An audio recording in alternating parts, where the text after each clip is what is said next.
자, 제1과목 장기연금보험의 첫 번째 시간 한번 같이 보도록 하겠습니다. 제1장 장기손해보험의 총설 1절 장기손해보험의 개요 및 변청 과정 이렇게 되어 있네요. 문제 한번 같이 볼까요? 1번 장기손해보험에 대한 설명으로 옳지 않은 것은 자 법규상 장기손해보험이란 일반 손해보험을 제외한 손해보험을 말한다. 예, 맞는 얘기 같습니다. 2번 보험료를 산출 시에 할인율을 적용하지 아니하고 순보험료가 위험보험료만으로 구성된 보험을 말한다.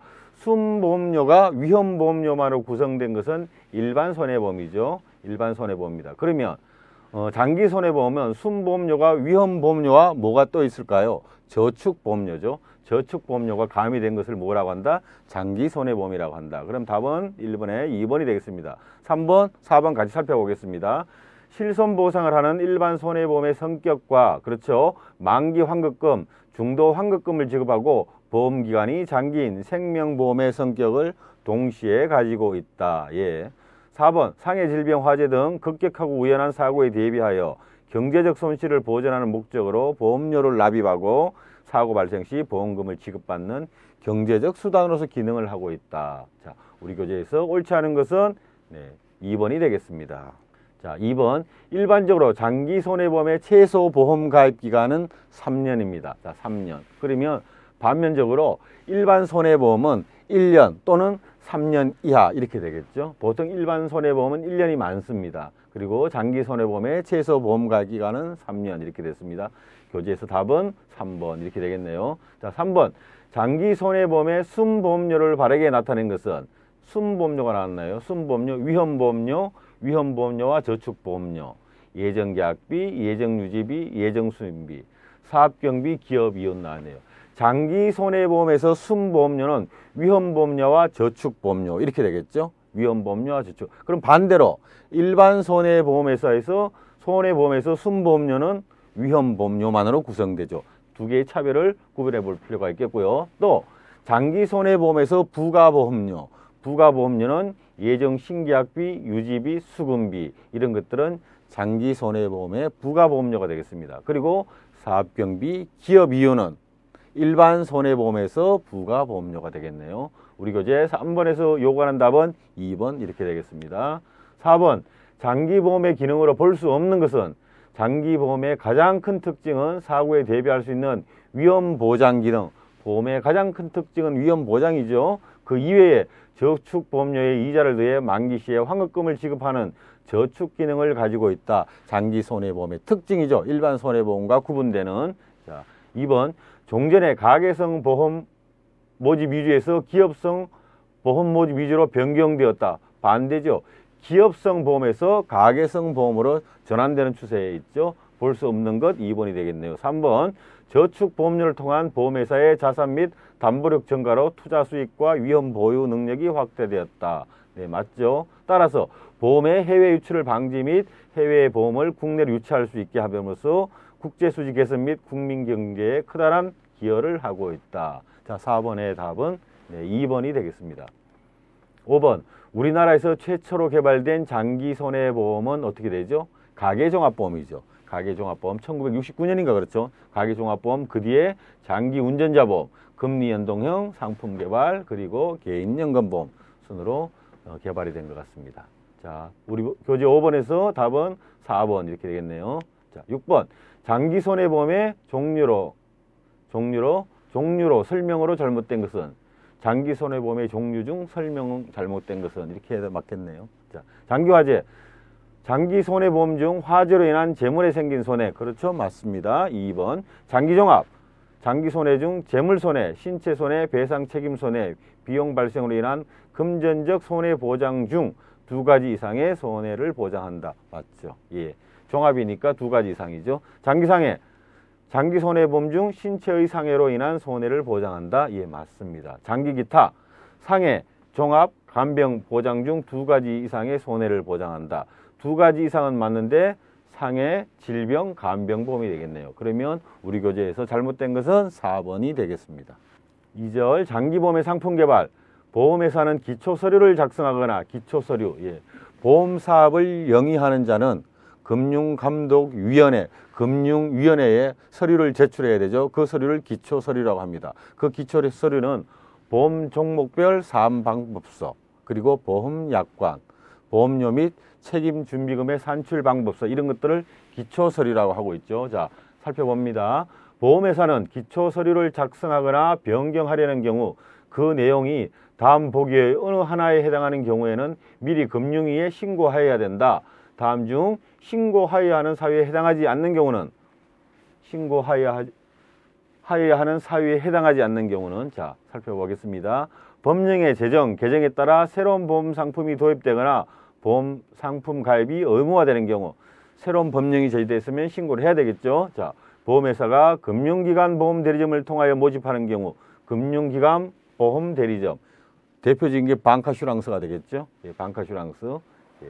3번, 보험회사가 이미 신고 또는 판매되지 않는 위험을 보장하거나 새로운 위험 구분 단위 등을 적용하여 설계하는 경우 다 신고해야 되겠죠. 자, 저축성 장기손해보험의 보험기간이 10년을 초과하는 경우, 저축성 장기손해보험의 보험기간은 15년을 초과할 때 신고를 해야 되죠. 그러면 이 부분은 신고 안 해도 되겠네요. 자, 우리 교재에서 1번의 답은 4번 되겠습니다. 자, 2번, 보험회사가 기초서류를 작성하거나 변경하려는 경우 미리 금융위에 신고하여야 하는 사유로 옳지 않은 것은, 보장성 장기손해보험의 보험기간이 15년을 초과하는 경우, 다 전번 문제에서 나왔었죠. 저축성 장기손해보험의 보험기간이 15년을 초과하는 경우, 그때 신고해야 되는데 이건 잘못된 것 같습니다. 그럼 답은 2번에 1번, 나머지 부분 조세특례 제한법 따른 연금저축손해보험의 연금지급기간을 5년 이상 25년 이내의 확정기간으로 설정하지 않는 경우, 3보험을 보장성 보험을 개발하지 않는 경우, 보험기간이 15년 이상인 손해보험회사의 상해보험의 경우, 우리 교재에서 답은 2번은 1번이 되겠습니다. 3번, 보험회사가 기초서류를 작성, 변경할 때 준수해야 할 사항에 해당하지 않는 것은, 자, 보험업법 또는 다른 법령에 위반되는 내용을 포함되지 아니할 것. 예, 당연하겠죠. 정당한 사유 없이 계약자의 권리를 축소하지 아니할 것. 계약자의 권리를 침해해서는 안 되겠죠. 정당한 사유 없이 보험자의 의무를 확대하지 아니할 것. 보험자의 의무는 확대도 좋습니다. 왜? 피보험자 계약자 보호가 이루어질 수 있으니까. 자, 그러면 답은 3번이 되겠네요. 4번, 계약자의 보호, 재무 건전성 확보 등을 위하여 대통령으로 정한한 바에 따라 금융위가 정하는 기준에 적합할 것. 옳은 얘기만 다 했죠. 자, 그러면 답은 3번이 되겠습니다. 자, 사업방법서를 작성하거나 변경하려는 경우 금융감독위원회에 신고하여야 하는 경우로서 옳지 않은 것은, 감독원장이 정하는 표준사업방법서를 준용하지 않는 경우, 네, 그러면 신고해야 되겠네요. 그죠? 자, 단체 또는 단체의 대표자가 가입하는 보험으로 동일한 회사, 사업장, 관공서, 국영기업체, 조합 등 5인 미만의 근로자를 고용하는 경우 신고하죠. 사업비율을 보험 상품별 또는 보험 판매별, 채널이 아닌 다른 구분에 의하여 산출하는 경우 이것도 신고하죠. 일반 자산의 수익률 또는 지표 등에 연계하여 보험료 적립금 적용 비율이 이율이 변동되고 일반 계정으로 설정 운영되는 것. 다시, 일반 자산의 수익률 또는 지표 등에 연계하여 보험료 적립금 적용 이율이 변동되고 일반 계정이 아니면 뭐죠? 특별 계정으로 설정되는 경우, 그때는 신고를 해야 되겠지만 일반 계정은 신고하지 않아도 되죠. 자, 우리 교재에서 답은 4번이 되겠습니다. 보험회사가 작성하는 사업방법서의 필수 기재사항에 해당하지 않는 것은 보험업의 영위지역, 영위하는 보험 종목, 피보험자 또는 보험의 목적의 범위에 관한 사항, 네, 맞죠? 기재해야 되죠. 점포, 사무소, 출장소, 대점에 관한 사항 모두 기재사항에 해당이 됩니다. 보험 금액과 기간의 제한에 관한 사항, 기재사항이죠. 법률에 규정에 의한 대출에 관한 사항, 법률의 규정, 대출은 법률에 규정하고 있죠. 우리 법률이랑은 대개 보험업법, 보험계약법인데 거기 나와 있지 않죠. 대출에 관한 사항은 약관의 규제사항이죠. 우리 교재에서 답은 4번이 되겠네요. 사업방법서의 작성 시 준수사항으로 옳은 것은, 보험기간은 종신까지의 범위 내에 있어 월 단위로 한다. 아니죠. 연 단위로 하게 되어 있죠. 자, 보험료의 추가 납입은 주계약 기본보험료 납입 한도의 3배 이내, 2배 이내로 하여야 하며 적립금의 중도 인출은 해약 환급금의 일정 범위 내에서 하여야 한다. 이 틀렸네요. 자, 재무 건전성을 해치지 않도록 최적 사업비 범위 내에서 보험료를 할증할 수 있으며 재무 건전성을 해치지 않도록 최저 사업비 범위 내라면 보험료를 할증이 아니라 뭐가 되죠? 할인이 되겠죠. 만약 많이 내려준다면, 할인한다면 재무 건전성이 해칠 수가 있는 거죠. 할인할 수 있으면 이거면 할인 요건 및 할인율 등을 구체적으로 명기해야 된다. 이렇게 되겠네요. 그죠? 자, 특약을 주계약에 의무적으로 또는 고정적으로 부과하는 경우에는 부과 방법, 부과 한도 등에 대하여 구체적으로 명기해야 한다. 우리 교재 6번의 답은 4번 이렇게 되겠습니다. 침해에 대한 위험을 보장하지 않는 기간을 얼마 이상 확대할 경우 금융위에 신고하여야 하는가? 2년이죠. 예, 2년. 우리 표준약관에서도 2년으로 정하고 있습니다. 자, 8번. 보험약관에 기재하여야 할 필수 기재사항에 해당하지 않는 것은 필수 기재사항이 꽤 많죠. 그런데 제가 외우는 방식은 있죠. 지무면의. 자, 지무면의. 지무면의는 모두 다 뭐죠? 보험회사가 해야 될 사항들이죠. 자, 보험회사. 자, 살펴봅니다. 보험회사가 보험금을 지급하여야 할 사유, 보험계약의 무효사유, 보험회사의 면책사유, 보험계약자의 의무의 범위 및 그 의무의 시기가 아니라 보험회사의 의무의 범위 및 그 의무의 시기가 되겠죠. 우리 교재에서 8번의 답은 4번 이렇게 되겠습니다. 장기 손해보험의 약관 작성 시 준수사항으로 옳지 않은 것은 이렇겠네요. 약관사항 보장하지 아니하는 원인으로 사망 시 책임준비금을 지급하고 계약이 소멸하도록 설계해야 된다. 그렇죠. 보장하지 않는 원인으로 사망해버리고 나면 더 이상 보험사고가 발생할 수 없겠죠. 피보험자가 사망했으니까 그때는 책임준비금만 주고 계약은 소멸합니다. 자, 두 번째, 약관사항 보장하는 금액은 정액 또는 실제에서 발생하는 손해를 기준으로 한다. 즉 정액보상, 실손보상 모두 다 가능하다는 얘기죠. 저축성 보험의 경우 생존 시 지급하는 보험금은 이미 납입한 보험금을 초과해야 된다. 저축성 보험이니까 초과해야 되겠죠. 예. 저축성 보험의 경우 평균 공시 이율을 불이율로 계산한 순보험료식 보험료 적립금이 납입 완료 시점에 이미 납입한 보험료를 초과해야 된다. 초과해야 된다. 맞는데요. 자, 다시 저축성 보험의 경우 평균 공시 이율을 불이율로 계산한 순보험료식 보험료 적립금이 납입 완료 시점, 납입 기간이 5년 이상, 납입 기간이 5년이 아니고 7년이 되죠. 납입 완료 시점에 이미 납입한 보험료를 초과하는 건 납입 기간이 7년 이상인 경우 7년. 그러니까 옳지 않은 것은 9번에 4번 되겠습니다. 가로하는도 잘 읽어봐야 될 것 같네요. 자, 10번. 보험료 및 책임준비금 산출 방법서의 신고와 관련하여 순보험료율을 성별, 연령별로 구분하여 산출하지 않는 경우에는 금융위에 신고해야 된다. 다음 중 금융위에 신고하지 않아도 되는 사유에 해당하지 않는 것은 자, 그렇게 되어 있네요. 자, 같이 보겠습니다. 1번. 보장하는 모든 위험이 하나의 위험료로 산출된 경우 뭐 단순하니까 신고할 필요 없겠죠. 피보험자가 2인 이상으로 보험에서 주 피보험자의 연령에 따라 종피보험자의 연령이 결정되는 경우 따라서 결정되는 경우 신고하지 않아도 되겠죠. 자, 연령별 보험료의 차이가 미비하여 대표 연령을 적용하여 미비하고 중요하지 않으니까 신고하지 않아도 됩니다. 자, 간병보험 계약의 경우 간병보험 계약의 경우는 반드시 신고해야 되죠. 그럼 언제 안 해야 되죠? 일반적으로 상해보험 계약의 경우는 신고하지 않겠죠. 자, 그러면 우리 교재에서 답은 4번 되겠습니다. 자, 다음 문제. 보험료 및 책임준비금 산출 방법서 작성 시 보험료 적립금의 산출 방법으로 옳은 것은 수학문제 정말 기가 막힙니다. 사실 수학문제를 이걸 어떻게 설명할까 고민을 많이 했어요. 근데 어떻게 하겠습니까? 수학문제는 단순하게 우리 눈으로 찍고 암기를 할 수밖에. 자, 우리 문제에서 보험료 적립금의 산출 방법은 자, 1번입니다. 1번. 그러면 같이 살펴보죠. 2번은 뭔지. 2번은 미경과 보험료 적립금. 같이 눈으로 봐두시는 것도 좋을 것 같습니다. 3번. 해지 환급금 또는 해약 환급금 이렇게 표시하죠. 해지 환급금, 해약 환급금. 3번과 4번이 좀 틀리더라고요. 사실 저도 수학을 잘 몰라서 딱 구분은 이걸로 했습니다. 플러스와 마이너스. 네. 문제가 수학적 방식이라 그냥 눈으로 이 공식을 암기하는 수밖에. 네. 우리 교재에서 답은 보험료 적립금은 1번이었다는 거 잊지 마시고요. 자, 12번 살펴보겠습니다. 해약 환급금을 산출 적립하려는 경우 준수하여야 할 사항으로 옳지 않은 것은 이렇게 했네요. 순보험료식 보험료 적립금에서 해약 경제금을 공제한 금액이 음의 값인 경우에는 이를 0으로 처리한다. 그렇죠? 음이니까 0으로 해야 되겠죠? 마이너스는 없으니까. 자, 해약 공제 기간은 보험료 납입 기간 또는 신계약비 부과 기간으로 하되 보험료 납입 기간 또는 신계약비 부과 기간이 7년 이상일 경우 7년으로 한다. 그렇죠? 자, 보험회사는 보험계약이 해지되는 경우 해약 환급금의 미경과 보험료 적립금 등을 가산한 금액을 계약자에게 지급해야 되겠죠. 예, 맞습니다.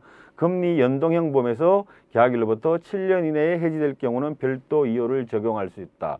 금리 연동형 보험에서는 5년 이내에 해약할 경우, 5년 이내에 해약할 경우만 이율을 별도로 정하고 있죠. 자, 우리 상으로 옳지 않은 것 4번이 되겠습니다. 장기보험의 특징. 자, 장기보험의 특징으로 볼 수 없는 것.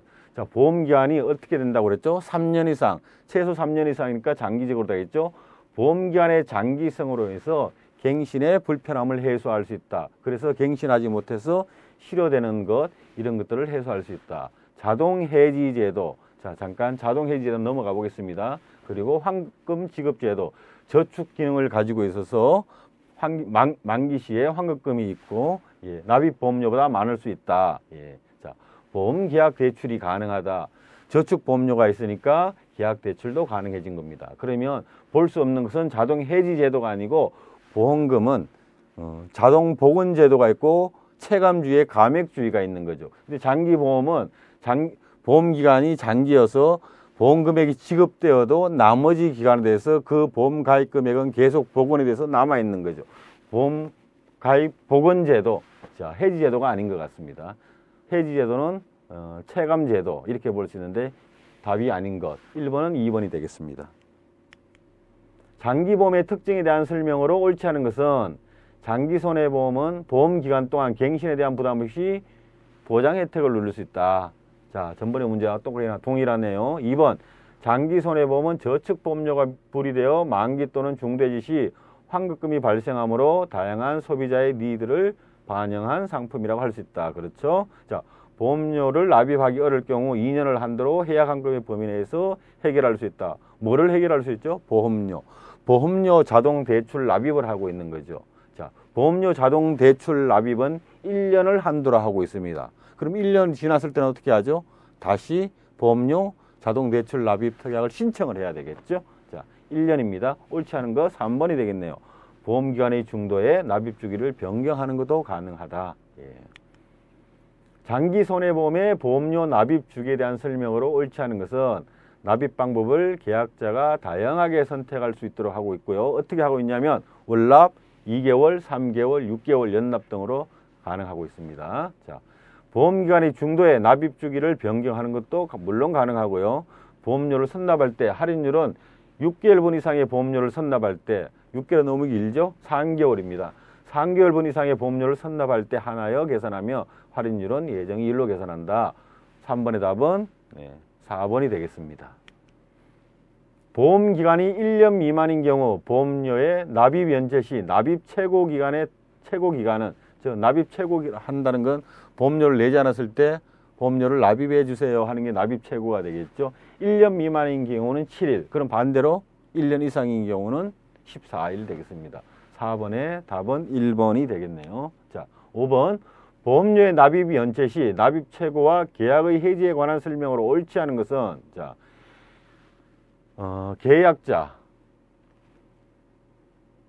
계약자는 납입 최고 기간 내에 연체 보험료를 납입해야 된다. 당연히 납입해야 되겠죠. 자, 수익자와 계약자가 다른 경우는 수익자도 보험료 납입 의무를 2차적으로 지고 있다라는 것을 가로 안에서 보여주고 있네요. 자, 납입해야 됩니다. 납입 최고 기간이 끝나는 날까지 보험료를 납입하지 않을 경우 납입 최고 기간이 끝나는 날에 계약이 해지된다. 끝나는 날에 아니죠. 납입 최고 기간이 끝나는 날, 그날까지는 봐주고 그 다음 날로부터 계약이 해지된다. 답은 2번이 되겠네요. 계약이 해지되는 때는 즉시 해지 환급금에서 보험계약 대출 원금과 이자가 차감된다. 예. 돌려줄 때는 받을 게 있으면 공제하고 주겠다. 이 얘기죠. 자, 해지 전에 발생한 보험금 지급 사유에 대해서는 당연히 회사는 보상을 해야 되겠죠. 해지 전 사고는. 자, 5번의 답은 2번이 되겠습니다. 장기손해보험의 보험계약 대출의 범위는 자, 대출을 해준다는 거죠. 대출을 해서 갚지 못하면 어떻게 되겠죠? 그 계약은 해지가 되겠죠. 그러면 결국은 보험회사에서 어느 정도의 안전선이 필요하겠죠. 해지됐을 때 줄 수 있는 것, 해지 환급금의 범위 내에서 대출이 가능합니다. 그러면 6번의 답은 2번이 되겠습니다. 7번, 보험료의 납입 연체로 인한 해지 계약의 부활에 대한 설명으로 옳지 않은 것은, 자, 보험료의 납입 연체로 계약이 해지되었으나 해약 환급금을 받지 않은 경우, 즉 해약 환급금을 받아가면 부활을 할 수 없다. 자, 계약자는 해지 단날로부터 언제? 2년 이내에 회사가 정한 절차에 따라 부활을 청약할 수 있다. 그렇습니다. 회사가 이를 승인한 때는, 뭐를 승인했죠? 부활을 승인한 때는 부활을 청약한 날까지의 연체 보험료에 보험료를 내지 못해서 보험계약이 실효됐다가 다시 부활할 때는 연체 보험료의 예정 이율의 범위 내에서 회사가 정하는 이율이 아니죠.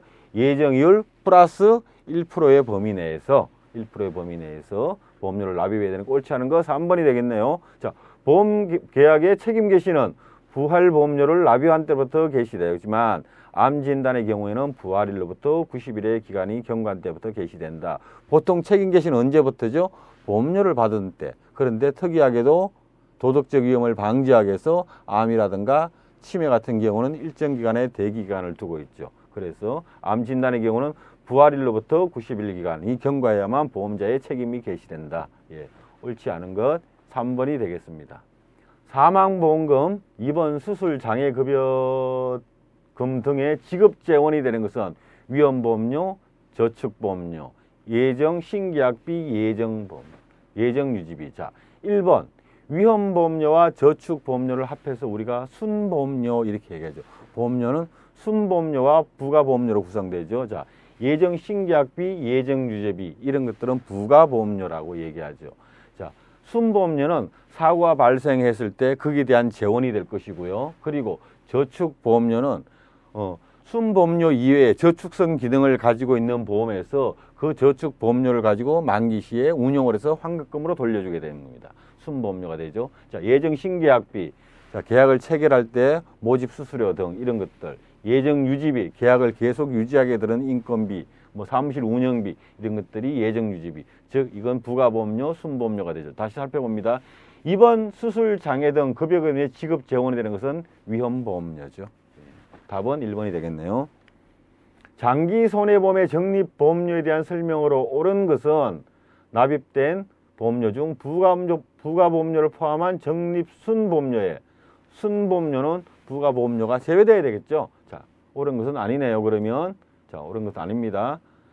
금리 고정형은 코스피 지수 등 특정 자산에 연계한 상품이다. 금리가 고정되면 이율의 변동이 없어야 되죠. 그럼 이거는 금리 연동형이죠. 옳지 않네요. 기간별 과부족 현상은 보험기간이 3년 이상이고 실제 매년 위험보험료가 달라짐에도 계약자에게 매년 자연식 보험료를 받으면서 발생한다. 아니죠? 뭐죠? 평균식 보험료죠. 평균식 보험료. 예. 적립식 보험료는 모두 보험사가 계약자에게 지는 부채다. 그렇죠? 보험사가 계약자에게 모두 만기 시에 돌려줘야 되니까 부채가 되겠죠. 옳은 것은 10번에 4번이 되겠네요. 13번. 3-2원 방식에서 사용되는 세 가지 가격 요소에 해당하지 않는 것은 보험도 하나의 상품이죠. 자, 상품은 그 상품을 가격, 구성 요소가 있어야 되겠죠. 상품의 가격을 구성하는 요소는 크게 세 가지죠. 예정 위험률, 예정 사업비율, 예정 이율. 자, 예정 위험률은 우리가 예정 사망률이라고도 하죠. 자, 그리고 예정 계약 유지는 현금 혈업 방식에서 사용하고 있습니다. 그리고 또 하나 예정 위험률과 보험료는 정비례 관계, 위험이 높으면 보험료도 높고 예정 사업비율도 정비례 관계, 예정 이율은 반비례 관계에 있다는 것만 기억하시고요. 자, 1번 3-2원 방식에서 사용되는 세 가지 가격 요소에 해당하지 않는 것은 그러면 1번이 되겠죠. 자, 2번, 12번 3-2원 보험료 산출 방식에 대한 설명으로 옳지 않은 것 이렇게 되어 있네요. 자, 예정 위험률이란 피보험자가 어떤 비율로 생존하여 보험료를 납입하며 어떤 비율로 사망하여 보험금을 지급받는지의 비율이다. 그래서 제가 뭐라 했습니까? 사망 위험률 이렇게 얘기한다고 그랬죠. 자, 예정 위험률이 높으면 보험료가 비싸며 예정 위험이 낮으면 보험료가 내려간다. 정비례 관계. 예정 사업 비율이 높으면 보험료가 비싸며 예정 사업 비율이 낮으면 보험료가 내려간다. 예, 정비례 관계. 예정률이 높으면 보험료가 비싸냐? 낮죠. 낮고 예정률이 낮으면 보험료가 내려간다. 예, 12번의 답은 4번이 되겠습니다. 현금 흐름 방식에 대한 설명으로 옳지 않은 것은 현금 흐름 방식은 세 가지 예정 기초율 이외에 계약 유지율, 판매량 등 다양한 기초율을 적용한다. 그렇죠? 최적의 가격 요소를 사용한다. 예정 기초율로 장래 현금 흐름을 생성하여 보험료를 산출한다. 가격 요소에 기대 이익을 포함한다. 기대 이익을 포함하는 건 3이원 방식이죠. 3이원 방식. 그러면 답은 4번이 되겠네요. 14번. 회계 연도말 이전에 납입기일이 도래한 보험료 중 차기 이후의 기간에 해당하는 보험료를 적립한 금액. 미리 돈을 받은 거죠. 예, 미리 돈을 받았으니까 어떻게 되죠? 적립을 해야 되겠죠. 그걸 뭐라고 하죠? 미경과 기간에 대한 보험료 적립금. 즉 미경과 보험료 적립금 이렇게 얘기합니다. 자, 15번. 소송, 계류 등으로 보험회사에 보고된 보험사고 발생별로 추산하여 산출한 금액으로 일부 지급 시, 지급 후 잔액을 뭐라고 하는가 이렇게 했죠. 자, 보험사고가 발생을 했습니다. 보험사고가 발생하면 당장 보험금이 나가는 경우도 있겠지만 피해자가 치료받는 기간 또는 소송 등의 사유로 보험금의 지급은 늦어지는 경우가 있죠. 그러려면 그건 늦게라도 지급될 보험금을 사둬야 되겠죠. 그 책임준비금, 그걸 뭐라고 한다? 개별추산액 이렇게 얘기합니다. 개별추산액. 예. 반대로 미보고 발생 손해액은 보험회사에서는 사고가 발생한 사실을 알지는 못하겠지만 담보지역, 뭐 대한민국에 한다면 대한민국 어디 있은가 우리 피해보험자가 사고 낸 것들이 있겠죠. 그런 것들을 통계를 잡아서 미보고 발생 손해액을 잡아놔야 되는 거죠. IBNR 이렇게 얘기하죠. 자, 그러면 15번의 답은 1번이 되겠습니다. 계약자 배당 준비금에 속하지 않는 것은, 자, 계약자 배당 준비금, 금리, 위험률 2차 이런 모든 것들은 계약자 배당 준비금에 속하지만 계약자 이익 배당 준비금은 계약자 배당 준비금에 속하지 아니합니다. 자, 17번. 책임준비금 적립 방식에 대한 설명으로 옳지 않는 것은 책임준비금이네요. 자, 짊어식 책임준비금은 계약 초기에 순보험료의 일부를 회사 경비의 재원으로 쓸 수 있도록 하고 4년도 이후에 일정한 금액씩 상환하는 형태의 계산 방식이다. 짊어식 계산 방식, 책임준비금의 방식을 제대로 설명하고 있죠. 자, 순보험료식 책임준비금은 사업비에 관한 것을 일체 고려하지 않고 순보험료와 보험금만으로 책임준비금을 계산한 방법이다. 짊어식과 순보험료식을 비교할 수 있도록 나열해 주고 있습니다. 모두 맞는 얘기죠. 자, 3번. 순보험료식 책임준비금은 회사의 경비를 매년 일정액의 부가보험료로 충당하고 있습니다. 자, 그리고 4번. 우리나라는 짊어식 책임준비금을 채택하고 있느냐? 그렇진 않죠. 짊어식을 변형하여서 순보험료식으로 변형하여서 채택하고 있죠. 그러면 17번의 답은 4번이 되겠습니다. 자, 이번 시까지 여기까지 손해보험과 연금보험을 공부했고 남은 시간 다음에 또 뵙도록 하겠습니다.